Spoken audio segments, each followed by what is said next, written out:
Welcome you all to our meeting, our webinar on researchers and the war in Ukraine. Since the Russian invasion of Ukraine and the start of the war, many researchers throughout Europe have been looking for a way to show solidarity with their colleagues in Ukraine. Within the ReMO COST Action, we were no different, and that we, particularly because of our contacts to Sofiia Novytska and Anatoly Goncharuk, who are part of our network and active members within our network, that we felt a connection to Ukraine. It's also that through the origin of the ReMO COST Action was through work that was done by the Marie Curie Alumni Association and through Eurodoc, that both of these associations have very many members from Ukraine who are quite active within the associations, including Oleksandra Ivashchenko, who will speak later, and also Oleksandr Berezko and Olesia Vashchuk, who will also speak later. That we felt a connection to Ukraine and to Ukrainian people, as well as, so we have set up this webinar to investigate kind of the effect of the war on Ukrainian researchers. And to start with, we will speak with the representatives of Ukrainian researchers Olesia Vashchuk and Oleksandr Berezko, who are the chair of the Council of Young Scientists and a representative of the Council of Young Scientists of Ukraine. So please, Olesia and Oleksandr, could you please tell us about kind of the position of researchers in Ukraine and young Ukrainian researchers at the moment and how they have been affected by the war? Hi, Brian. Hi, all. Thanks for having us here. And can you hear me? Perfectly. Okay, perfect. So I suggest that I start, if Olesia is okay with this. And I will make a very brief introduction into what is happening right now in Ukraine. So we just give you the context from, let's say, Ukraine, and then Olesia can comment on, because I am now in Lviv, which is the western part of Ukraine, and Olesia is in Kyiv, which is the capital, directly assaulted by Russian troops and everything else. I'm associated professor at Lviv Polytechnic National University, also advisory board member at Ukrainian NA, and general board member of Eurodoc. And Olesia, could you please introduce yourself briefly? Vashchuk. I'm a council at the Ministry of Education and Science of Ukraine. Now I'm alive and I'm a health. Label this now, think now. Thank you.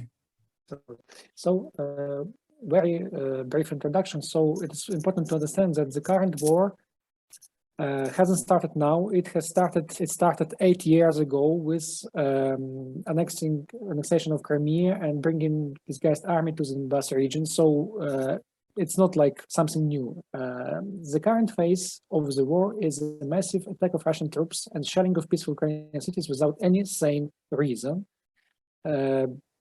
Despite Vladimir Putin, no one knows actually the reason of it, and perhaps some generals. And what we want to say, and we always repeat this at all possible platforms, is that Ukraine will not surrender and Ukraine will win. But we are grateful for the help of Western world, let's say, and all the world in general, but much more help is needed right now. So this is the current map of hostilities in Ukraine, which is of today. So we can see that Kyiv is a very hot place at the moment, and many other regions are very dangerous, but especially the city of Mariupol, which is sieged. And actually, Oleksandr, we can't see the slide. We can only see your kind of the first slide. We don't see the shared screen. How about now? Can you see? Now this? It works. Now it's working. Okay, perfect. So as I said, this is a current map of hostilities in Ukraine. So we can see that there are very endangered regions here, especially Kyiv region, let's say southern region, and of course the city of Mariupol, which is constantly bombed every day, and there is a huge crisis there. So the impact of war is, let's say, huge, because as of today,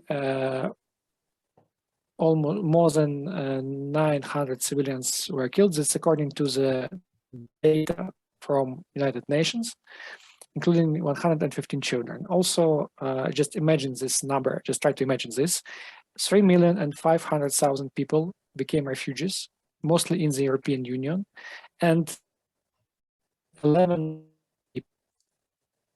persons who flee and, let's say, try to find shelter in western regions of Ukraine, which are relatively safe at the moment, right? So, but fortunately, Ukraine is not alone, because, say, many countries, both in Europe, in North America, in Southern America, Australia, and send not only like declare support, but also send humanitarian aid.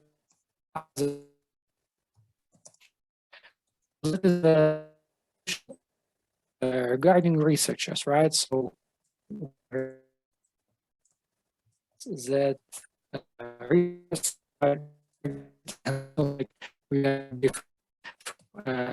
as a fellow Ukrainians, and we are facing the same challenges as other people, right? And it's important to understand that even in, especially in related to research and academic life and work, have stopped. Laboratory work, classes, academic events, of course, everything, many things are now on pause, right? Are paused. And most, I guess, perhaps even all Ukrainian universities, let's say, launched holidays, which stopped only today. And today, many universities, especially in Western region, let's say, relaunched. Especially in Lviv Polytechnic, which I belong to, we started educating students like from today. What to say, and I guess Olesia and Sofiia will comment on this. So even in relatively safe places, it's almost impossible to stop constantly checking social media news and get rid of this situation. So many people, especially in academia, in research institutions, they report the inability to continue meaningful work due to the high level of stress, right? Let me also stress that Ukrainian researchers are part of the resistance. Doesn't matter where they are located, right? So of course, many of them volunteered and were drafted in the army, but others try to help Ukraine survive and fight Russia on many different fronts, from bringing aid to people in need, to the army, to let's say displaced people, right? Help people to just find shelter. And of course, it's very important to continue telling the truth, let's say. And here is, you can see Olesia Vashchuk, who is now present, giving comments to Al Jazeera, and here is also our colleague commenting to BBC. So Ukrainian researchers who more or less are able to speak English, right? So they do their best to tell the truth all over the world. And I might be mistaken, but I guess Young Scientist Council and the Ministry of Education and Science of Ukraine released perhaps dozens of letters to different organizations explaining what is happening, asking for help, and Ukraine received much help due to these efforts. Also, Eurodoc has a dedicated page regarding Ukraine, and many members of Eurodoc, which is the European Council of Doctoral Candidates and Junior Researchers, released statements and try to support Ukrainian researchers, both in Ukraine and the refugees, in many different ways. So this is probably my quick introduction, right? And here are our emails, Olesia's and mine. And if you would like to contact us after the event, you are more than welcome to do so. Olesia, perhaps you have some comments. Perhaps you want to add something to my words? You're very clear and very point to say about situation in our country now. I say only we have very, very bad situation, and every day it's a situation most bad, and every minute we don't know what is have next minute, next day, next week, and we have not life where we have enough day, but today we don't know what we have next day. It's only about say I want. Thank you. So thanks very much for that, Olesia and Oleksandr, and kind of representing the voice of young Ukrainian researchers and through your organization, the Council of Young Scientists at the Ministry for Education. Focus of the ReMO COST Action is on researcher mental health, and in order to deal with the mental health aspect, we asked Oleksandr to recommend a psychiatrist who's working in Ukraine at the moment who can tell us about the mental health impact of the war on Ukrainian people. So we will speak with Sofiia Novytska from one of the hospitals in Lviv in Western Ukraine. And I now ask Sofiia to turn on her mic and her camera, and I would like to ask her kind of if she could tell us about her daily work at the moment. Hi, my name is Sofiia. I work as a psychiatrist in Lviv Emergency Hospital. Well, we work 24-hour shifts since the beginning. Well, I mean, I usually have 24-hour shifts, but now I have them every other day since the day one. Well, we have different, categories of patients we treat right now. So, for example, in the first couple of days, we only have acute stress reactions, which were happening mostly with locals. So, for example, with locals in my city, in Lviv, because we are located in the western part of Ukraine, we are relatively safe, although we've got a couple of rockets in the last 2 days, but there, it's not as bad in Kyiv, for example, or I'm not even talking about the eastern part of Ukraine. It's just horrific there. So we are relatively safe, and we've got some acute stress reaction in the first days. But then we've got the huge wave of refugees who were coming from the eastern part of Ukraine.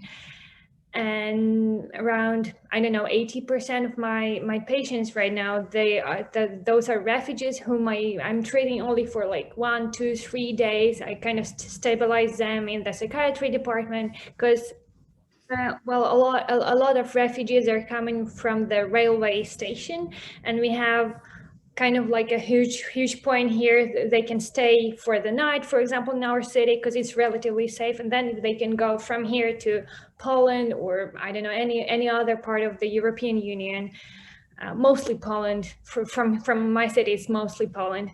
So Lviv is kind of like a checkpoint where they stay, they have some night sleep, they have food, and then they go forward. And unfortunately, we have a lot of acute stress reactions, so dissociative reactions,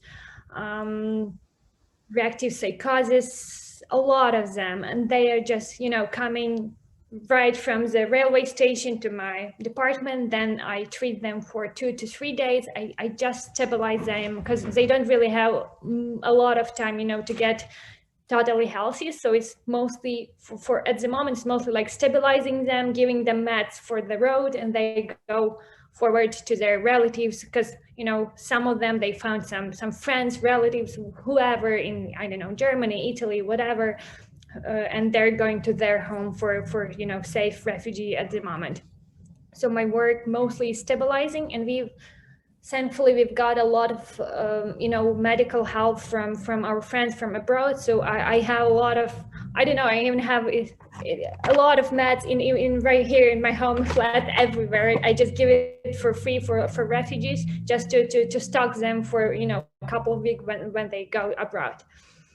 And the other category, of course, are soldiers. My hospital was not actually, you know, built for soldiers. So we have separate hospital for soldiers, but they don't have enough beds. So we treat soldiers as well.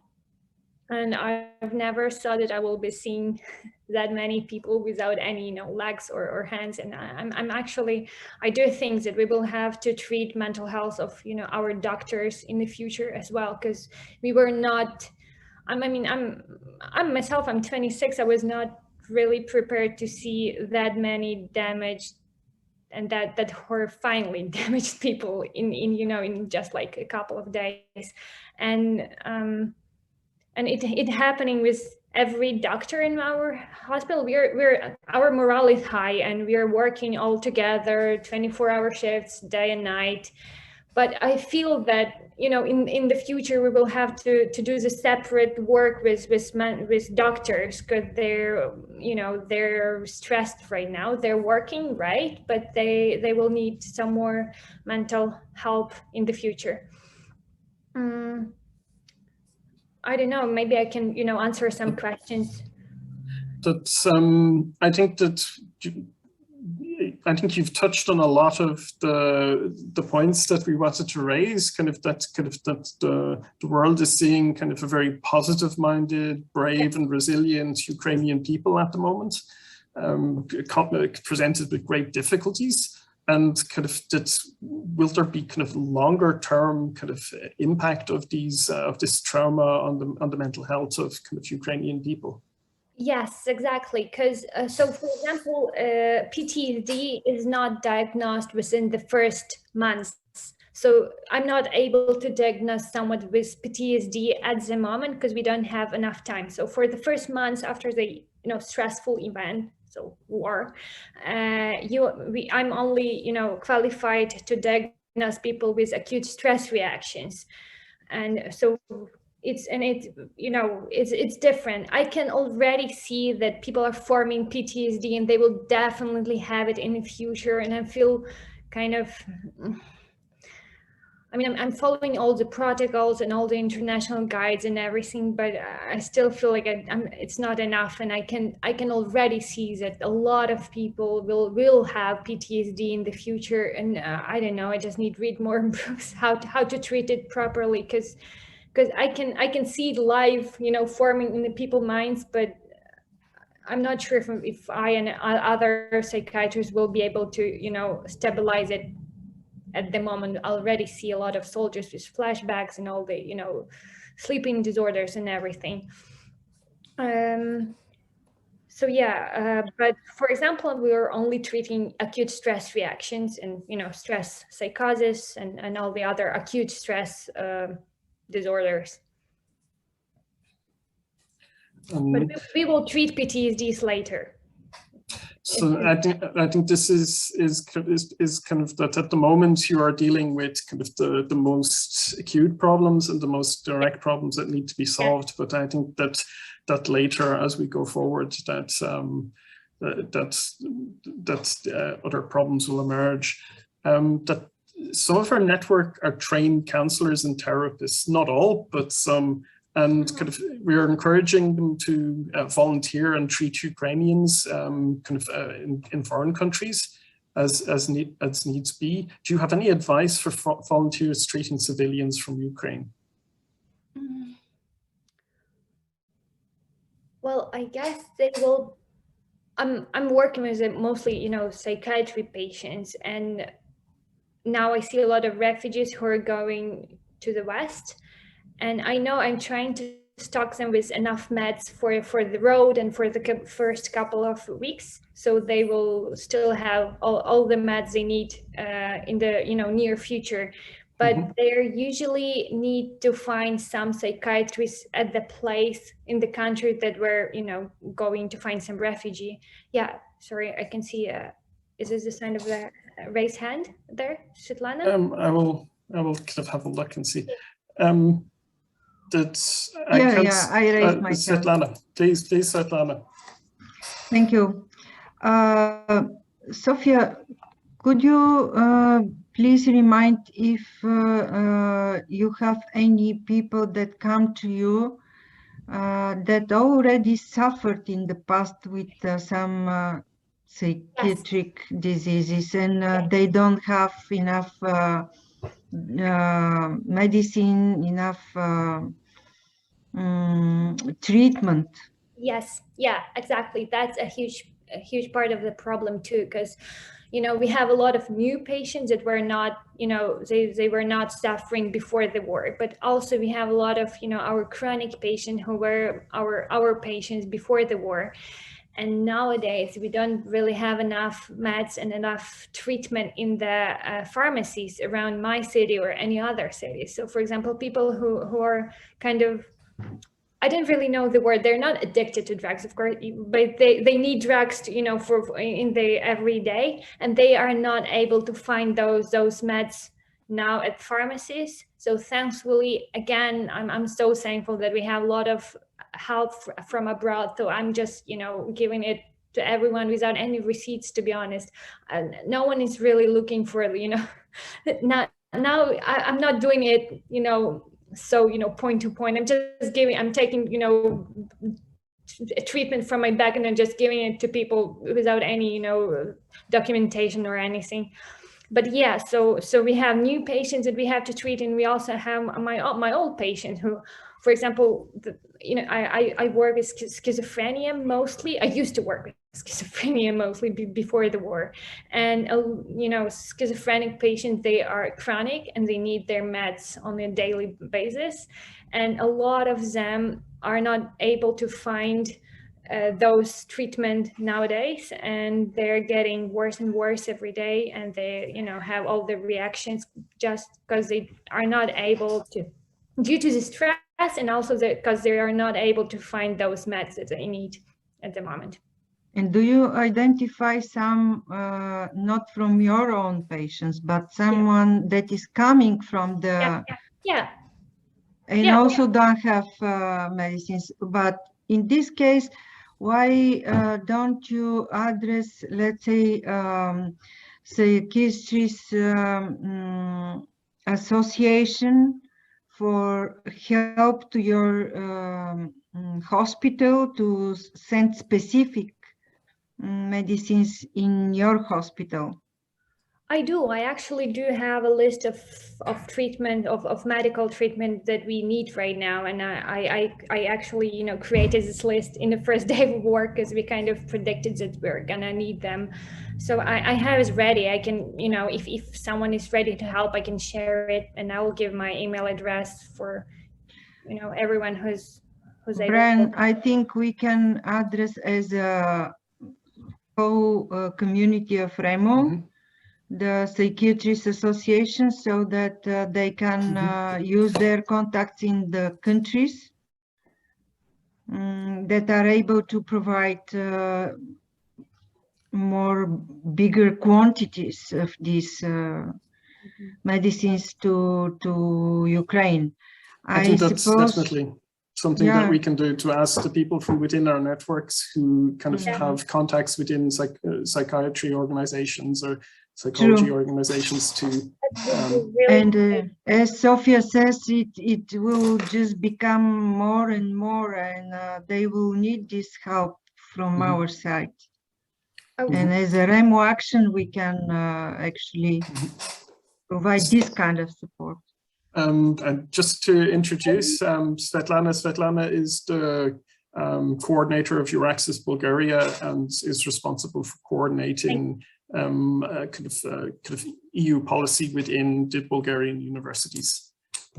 May I add some few things here, just to make more clear for the people? Euraxis is actually a network of more than 600 organizations in 43 countries, like universities, research centers, etc. And this is a formal initiative of European Commission. So within it, we serve refugee researchers, also together with all other type of incoming researchers here in Europe, and also take care of their career development and also for local researchers. So the point here is to add to the Brian presenting myself, is that within Euraccess we had 2 projects for refugee researchers, and I participated in both. It was the previous huge wave from Arabic countries, you know, the previous wars. And after the projects ended, the team of these national coordinators that participated in these projects couldn't stop working on that.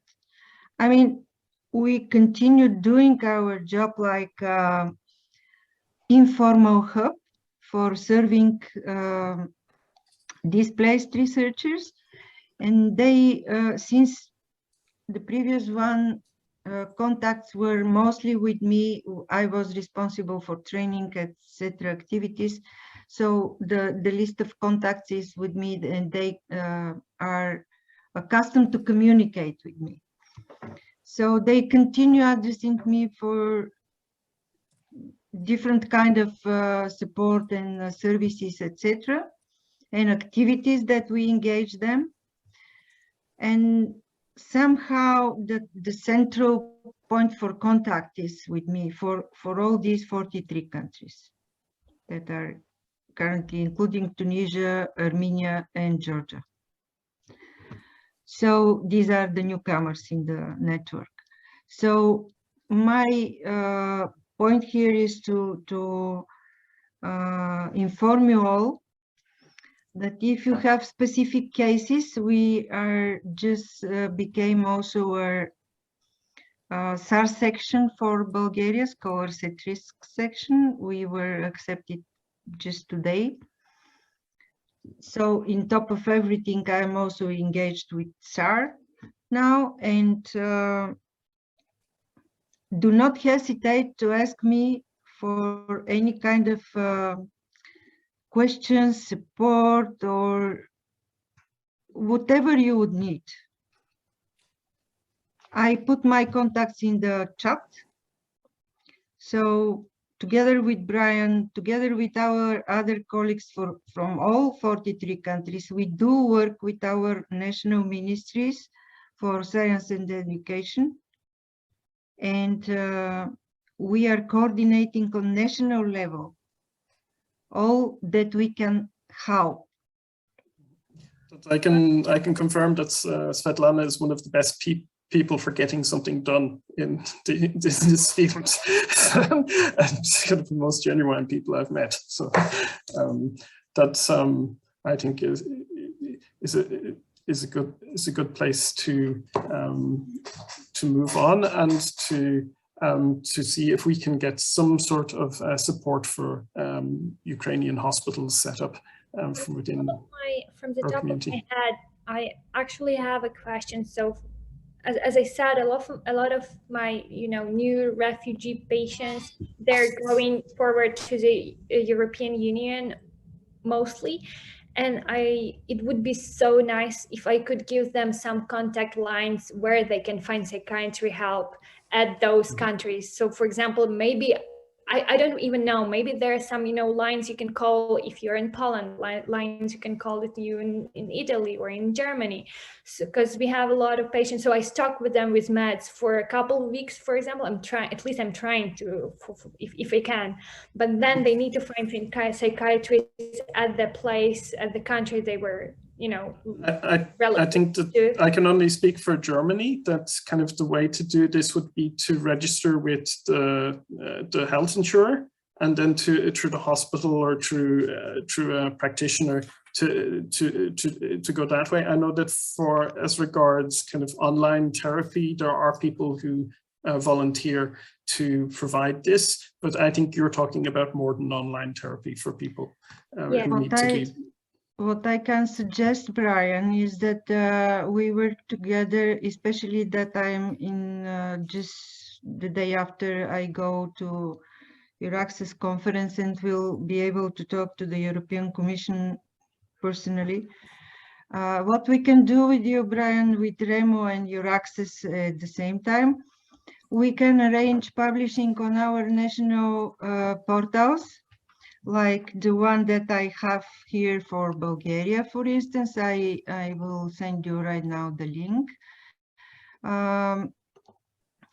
Is that we publish a list of all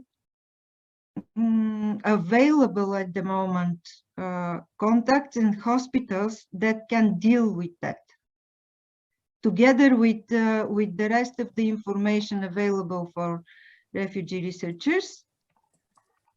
We can publish also this kind of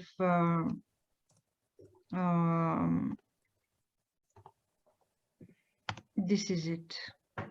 You see, I can publish, I manage this portal and for Bulgaria, and I can publish on there what is available for everyone, actually, not only for researchers, but any psychological help available as a separate section. And this is something that we prepare currently for each of our countries. Only 4 countries for now do have such a dedicated page. These are Poland, Czech Republic, Bulgaria, and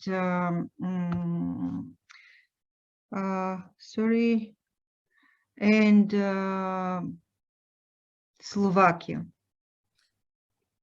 So the rest are under preparation, but we were, these 4 countries were really affected from the first wave very intensively, and we just prepared something that is needed at the moment. So I will add this information here, give this example to other colleagues, and they will also publish. Thanks very much. Oleksandr has his hand up and wants to ask a question.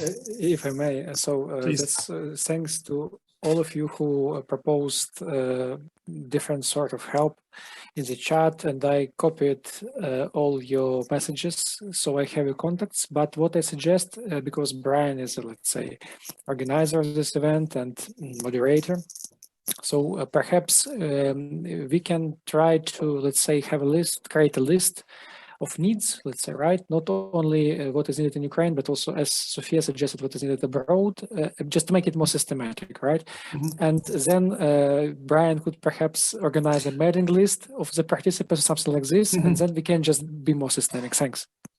I think so.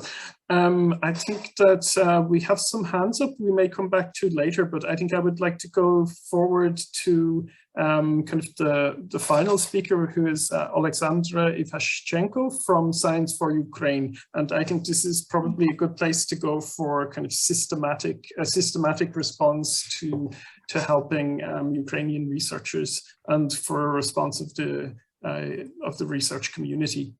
So please, Sasha, the floor is yours. Yeah. I would like to show, so I'm not a mental health specialist, I'm a medical physicist, and I'm involved in various nonprofit organizations. So I would like to show you some initiatives, how scientists can help, and that's Science for Ukraine. That's the platform that we created, an initiative that's run by volunteers. And what we've learned in the last 3.5 weeks that we exist. So let me start sharing. If everything is okay, I hope that, that one doesn't. Okay. We see. Yeah, you see my presentation, but not in the presentation mode. Is it okay? Can you see the presentation? That's fine.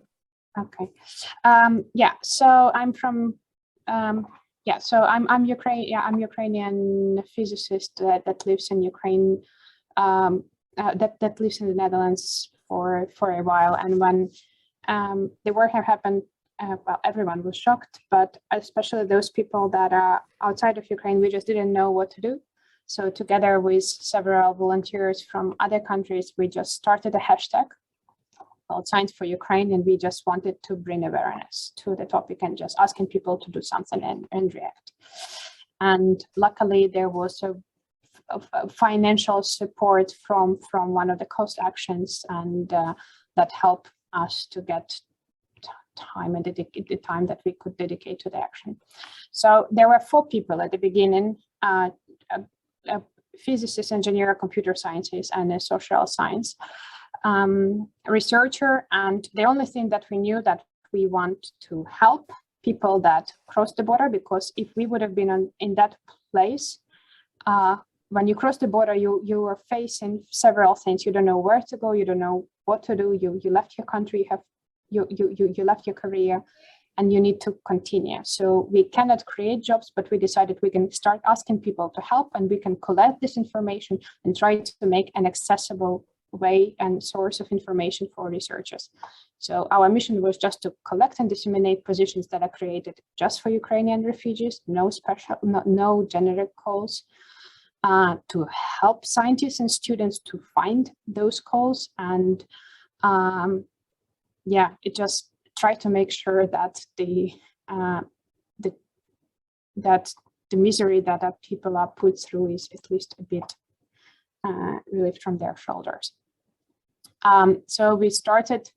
So there was just a hashtag at Twitter and different social media platforms, and we started getting information from groups quite fast. Just various professors opening temporary positions saying that they would like to host students, and we started distributing this information. So we contacted nearly all universities in Ukraine, major universities in Europe, funded agencies, and we created just a booklet trying, like, we are there to help. We have various organizations, like a legal organization, also like the volunteers that can provide mental support, and we just trying to work together and help people find a way around. And there are several goals that we have. So the short term, just make sure that people can get roof on top of their heads and not sit in the refugee camps. Then, of course, there are midterm goals, make sure that within that time they can have space and peace to find a more permanent solution. And then long term, how we make sure that many people that left home, that none of them is leaving their home willy-nilly. So how can we make sure that they have a place to go back and we can sustain Ukrainian education? And again, we started with 4 people, and yesterday there were 92 people already, and that's only pure Science for Ukraine. And we also have partner organizations. So in total, there are about 200 volunteers that are working. So if I just look at the map, that's if you go to our website, we have various social media platforms. Every time that we find a new position, we share it on Twitter, LinkedIn, Facebook, Instagram. There's also Telegram. There's a sensor in my room. That's why I'm waving like this. It's just going down. So we have a website. You can, if you know anyone in need, they can go there. They can search for positions for researchers, academic transfer for students, accommodations, and every time we get them, we share them. And to date, there were more than 1,200 groups posted positions and agreed. And usually those are several positions. So it looks like if there's a lot, and you probably see a lot of news, but actually it's not that much. Because if we clearly look at the numbers, so within Science for Ukraine, I'm responsible for outreach to Ukraine, and almost all requests of students go through me. Student scientists, I'm their main contact person. So the first week we didn't see any requests, and then in the second week we got more than 2,000 requests from students, and that was quite shocking. And if you for students, there are like more than 1.3 million of students that were in Ukraine. There were hundreds of thousands of refugees. But even if we look purely at these 1,200 positions and what the number of scientists that were in Ukraine, there were 95,000 scientists in 2021, according to the Ministry of Ministry of Education. So 45% of them are women, at least 26 to 52,000 will leave. So 25, it's 26,000 is if half of all women will leave. So, and if we just hypothesize that all the women will leave, then it's 52,000. There is no way that we will be able to accommodate them because there are not enough universities in Europe. Every university, single university will need to open 10 to 20 positions. It's just not possible. And people just don't want to leave. The men cannot leave. So many contacts that we started, many requests that we started getting in the second week approximately were that it's very nice. We help scientists that move, but what about those that stay? If we're looking clearly, there are 75 to 80% of scientists will stay. And there were a lot of discouraged people because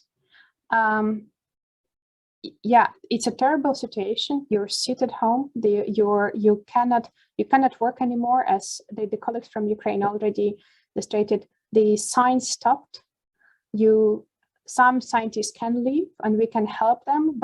And that's very important. But we also shouldn't forget those that are staying, that cannot work, and that have this stress on top of them. So it's even more difficult for them.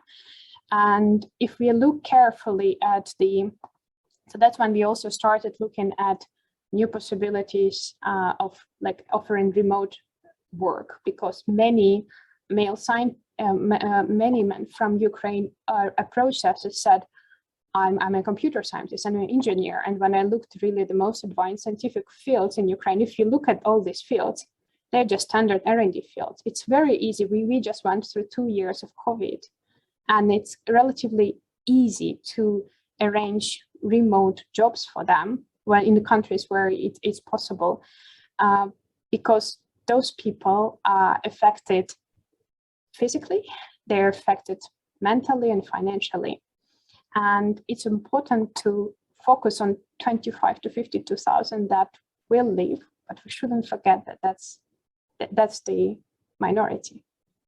And we shouldn't forget that we need to make sure that the scientists, Ukrainian scientists, no matter which side of the border they are, that they stay connected, that they stay as a group, and we think of the ways to creating that link. And that's also something that the ministry is actively working on, and that's one of the task forces. They are trying to make the digital link between that, but we should facilitate it, because a lot of researchers have a lot of power and influence on governmental organization, and we should try to use that power together to accelerate the decisions that needs to be made. So yeah, we are volunteers. This is the platform that is growing. It's not a promotional presentation, but please, if you can, spread the word about the organization. Any initiative, so we have various web pages with help and support.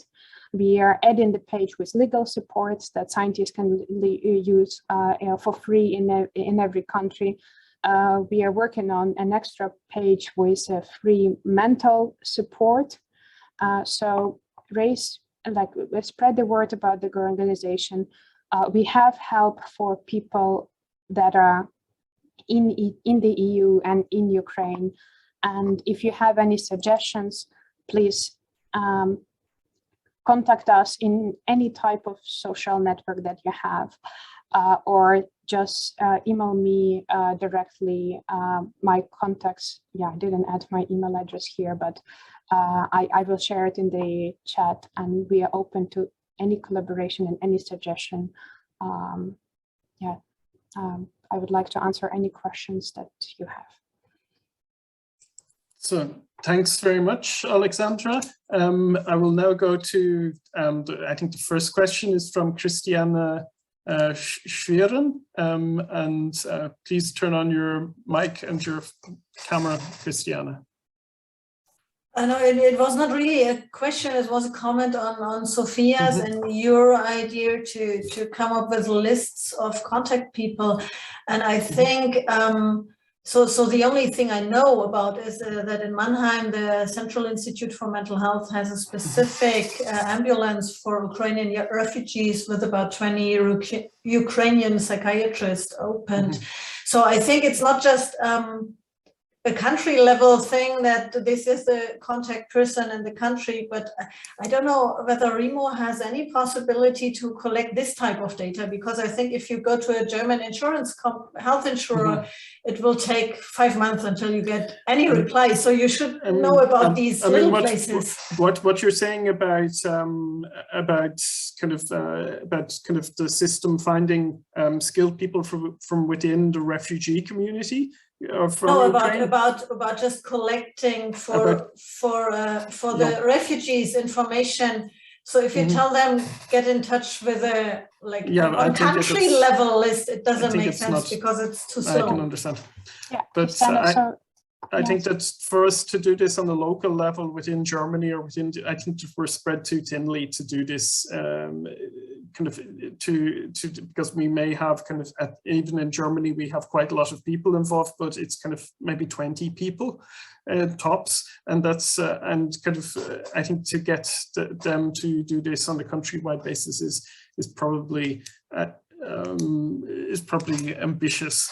But I think that the way that what you're saying is what I've heard on the German talk shows is that it was a question that was raised, and that they said that they were looking for skilled people from within the kind of the people who have fled Ukraine to help deal with this problem. So psychiatrists, psychologists, teachers, and kind of I think this is exactly what you're saying is happening in Mannheim. So I think I think in some ways there are some things that you can do as a volunteer, and there are some things that are better organized by the people on the ground within the hospitals. And no, sure, but what I'm saying is that it would be wonderful to have lists of these initiatives, right? So that someone like Sofiia can give her patients, look, if you end up in Germany, Mannheim has that. If you end up in the Netherlands, it's Amsterdam or something. So Christiana, to come back, come back to that point, that's one of the main things why we even created the website, because the problem is not that there is no help. The problem is that when you cross the border, you have a phone. Or even before, even when you sit in the bomb shelter, you have a phone with you, and you have no idea. And there are thousands of messages. So it's very important to start centralizing and providing accessible information for refugees, especially when you're dealing with so much stress and mental stress. You have no space and attention to search for those. So exactly, we would be happy. So Sofiia and anyone else, if you would like to centralize, so that's exactly what we are trying to do. If you have any ideas, we would be very happy to add them. We at the moment, if we combine all social media, we have more than 50,000 of Ukrainian followers. So we would be happy to promote that information and just find the ways to providing valuable links to various areas. Like if you're in Germany and those are different options, that's where you can go. And we do everything, again, we are volunteers, we do everything for free, we have full control, we don't need to ask the permission, we are just trying to help. Yeah, so exactly, if I could, have a list of contacts, I could print it out and give it to, refugees that are going abroad. So here is the list of a paper. It's not on your phone. So for example, a lot of refugees are older age, and they're not really good with using Instagram, for example. They're not able to find some help on Facebook or something, and it's really useful to just give them something printed out with a phone number. So that's the address, you can call that place when you're on a place. Yeah. Sofiia, so for example, what we can do, if we gather information, we can make a searchable database available only for you or some doctor, because it's a private information. I can understand that not everyone will be willing that, but we will be very happy to collect information from various countries so that the doctors can give an advice and can get those contact information for people that are on the move. Depending on the direction where they're going, it's impossible to predict the city where you will end up, but just to give you a hand. that Oleksandra Ivashchenko has her hand up, and I ask her to ask her question. Thank you very much. Maybe this is not the question, but the comments. I'm a mathematician. Usually I'm working in Kyiv Institute of Mathematics, National Academy of Science, but now I relocated to Kyiv, and I'm also president of the Ukrainian Humboldt Club. So I have contacts not only inside of my field of mathematics, but also with scientists from all other disciplines, biology, physics, chemistry, and so on. And I would like to thank to the organizers of this meeting. It is really very important and updated. And I would like to turn your attention to the idea, to the point that Oleksandra Ivashchenko mentioned. 90% of Ukrainian scientists remain in Ukraine. For example, me personally, as women, I may shift to Germany and find a position with no problems, but my principal position to stay here with my country, with others, with men, scientists, men who may not leave the country. That's why the point that Oleksandra has mentioned, that it is extremely important for Ukrainian science, for the future of Ukrainian science, to find the remote possibility for the remote position, and even more, maybe this is a question to Svetlana Dimitrova. For example, in my institute, there is a Horizon 2020 project in the framework of RISE, a European project which calls exchange months. Of course, we cannot fulfill this exchange months in the situation where we are. We have partners from Germany, Czechia,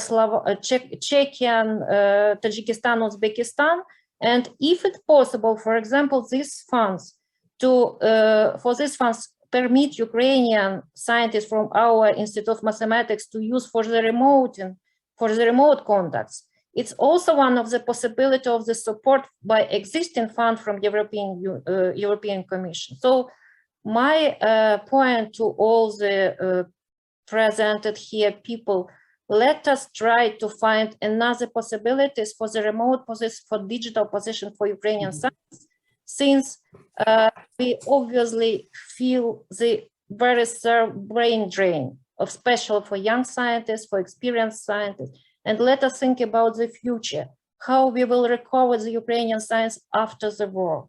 And I will ask for your help, please.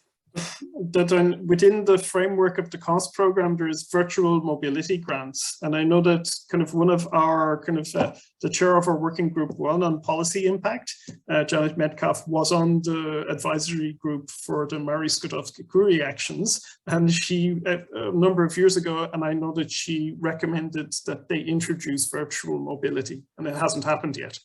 It would have been good for your RISE if they had done this.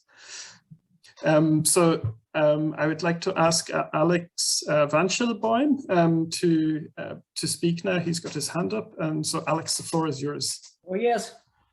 I'm from Jacksonville, Florida, and we have slightly different approach. Here in Jacksonville, we have kind of Russian-Ukrainian speaking community, and we're happy to help. But we also have a large, robust Jewish federation. And we have experience, and I'd be happy to contact them and work with you guys. And, you know, by and large, everyone from our community and from Jewish Federation, we include many faiths. It's not just Jewish, Christian, any, it's just a federation. But nearly every one of us, we have Ukrainian roots. And we consider you as our brothers and sisters, and we're happy to help. What I would like to suggest, we operate quite differently. We typically would start from grassroots, collecting donations, collecting information. We have beautiful University of North Florida here with great campus, and I would like to establish contact with someone. The main problem is that it gotta be some kind of legal non-profit entity where people can donate money. Is anyone can advise on this? And I also have second statement to make. Please I would more than happy to be contact person, to go to our community, to raise money, to raise science, if you will. We have Naval Medical Center who deals with PTSDs. We have Mayo Clinic here, but it got to be some kind of organization. We don't know who you are, people. We need something like to know more who you are, what you do, how many, whom we represent. That's the first thing. Please contact me. Be happy to help. Second, just to share with you my experience last night. It was almost midnight, Brian, when I replied to you. In 1991, I was under missile bombardment for 2 months in Tel Aviv. And I really can share my compassion with you guys. PTSD, unfortunately, does not go away. You always would have to live with it. And best way to treat PTSD, in my experience, if you're scientist and if you have PTSD, it is difficult. It is difficult to perform science. Best way, early intervention, and get to work as soon as possible. Get to work, do something. So those two things I'd like to say to you. First and foremost, I'd like to get in touch with some contact person, with some organization whom we can establish contact and work with. Thank you. Thank you very much, Alex. As regard kind of an entity in the United States, I know that we're in touch with Scholars at Risk Europe, and they have the main Scholars at Risk is based in New York. I know that Scholars at Risk Europe are beginning to set up a lot of to work with people like Svetlana in Bulgaria and throughout Europe, so to help kind of scientists fleeing. And I think that to build into their kind of program something to deal with the mental health impact on researchers, I think would be a very, very good idea. I think it's something that maybe we could come back to over the next, maybe not straight away, but towards the end of this year. I think that definitely we could come back to this topic. I just need name of a non-profit entity where we can start our grassroots campaign, collect donations, perhaps establish some scholarship here in North Florida. You know, I can't operate and I can't speak on global, but we can help here locally.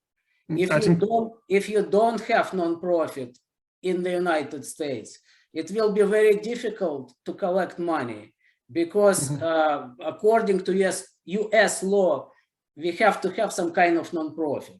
Yeah. So, Scholars at Risk is the right organization for that. I think Sasha Oleksandra wanted to say something. Yeah, so that's exactly the same thing as Svetlana was already saying. Scholars at Risk is an international non-profit organization that is also very active in Ukraine, and they are providing many fellowships for Ukrainian. There's Ukrainian specific fellowship, and your university can become a member, and by donating money to them, you can fund positions, temporary positions for scholars and any support. So that is the best body to go to. The only thing that on the short term, the response is of course a bit slower than with individuals, but that's a sustainable long-term option. Please send me contacts. We have attorneys here. They will check if you need help to establish non-profit here in the United States. Yeah, so it already exists. It's called Scholars. Okay. I will share with you the details, and I will put you in touch with Scholars at Risk and also the European director who used to work in New York beforehand. And thank you. I think that Stefan Melish has his hand up, and then he's from the Alexander von Humboldt Foundation. Yeah, thank you very much, Brian, for introducing me. I'm very happy to participate in this webinar and on the suggestion of Oleksandra Antoniuk, and I really want to reconfirm the pledge she made. Virtual cooperation, I mean, actually was born and driven by the pandemic, which was very unfortunate.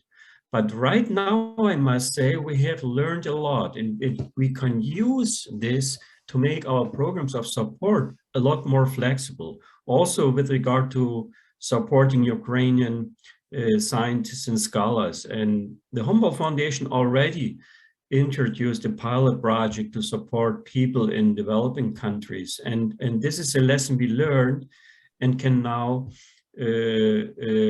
make profitable with regard to new options for sponsorship. Yeah, I mean, the idea which I have is to make it as flexible as possible, which means you should be able also to travel, yeah, because you need to make some contact to your colleagues who are cooperating with you abroad.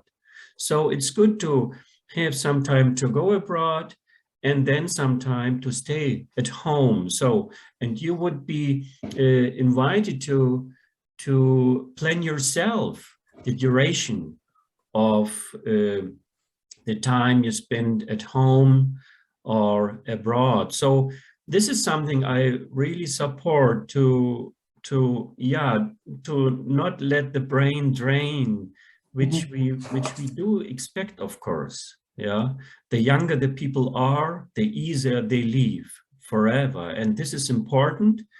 When we invite somebody to come to Germany, to already attach to this invitation a longer period of time of return fellowship support. Yeah. So the idea is to send an invitation with the invitation to return, also with material funding, of course. So I'm just happy to get this kind of feedback that this is important. And yeah, we are now rushing for funding. Things are not that easy as I thought, but I guess everybody is going to support scientists and scholars in Ukraine. Yeah, thank you very much. So Oleksandra Ivashchenko has her hand up and would like to respond. Yeah, I would like to react on what Stefan just mentioned. So as you clearly nicely indicated, the younger the people, the easier it is to leave. So we are talking about those 1.3 million students from where all female students, they can leave, and there are a lot of foreign students. So we should really make sure that so especially Ukrainian, the ministry is very flexible in the way supporting students. They are allowed to transfer credits to the next year, to non-graduating years, and they are very open, allowing vocational and the online education to help graduating years or the bachelor, the fourth year, to finish education. So it's very important that we help to provide online education to these students that they can, in Ukraine, finish their years without the need to go across the border and find the option for academic transfer and support themselves. Because I stayed myself at the Polish border for a few days, and the number of students that you see crossing that are very young have no idea. It's a lot of stress. It's a mental stress. They most likely will not come back. If they will start the academic transfer, they will be traumatized. So the fastest way of supporting Ukraine and preventing the brain drain is making sure that these people have a chance to finish their education and continue in Ukraine. So thanks very, very much, Sasha. Alex has his hand up again, or do you have a question? Or is it just, do you just have your hand up? I think there were a number of questions in the chat. I don't know if I will be able to get to all of them, but we will go through the chat at a later stage. I see that there's a question from Sebastian Dala from the University of Ljubljana in Slovenia. And he was asking about many of the organizations that are helping, similarly to Science for Ukraine, but I think the gist is he's asking if there is kind of coordination between all of these people volunteering. I think this is something that we talked about before. There is some, but I think volunteers have, I mean, that I can see that Sasha is doing a huge amount of work, and yeah, I think that it would be good to bind all of these initiatives together, but I think everybody is trying to do something, and if the sum of all of the efforts adds up, that we will get a lot of work done.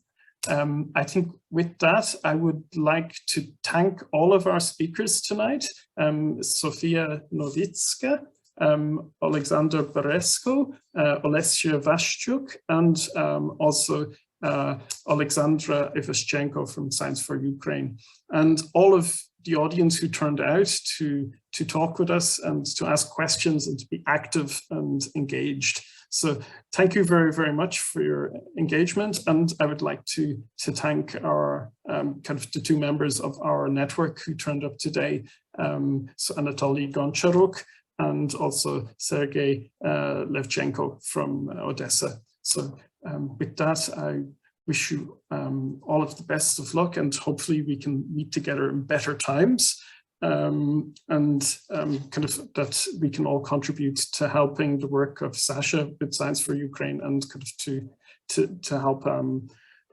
help show solidarity in a practical way with our colleagues from Ukraine. Thanks very much.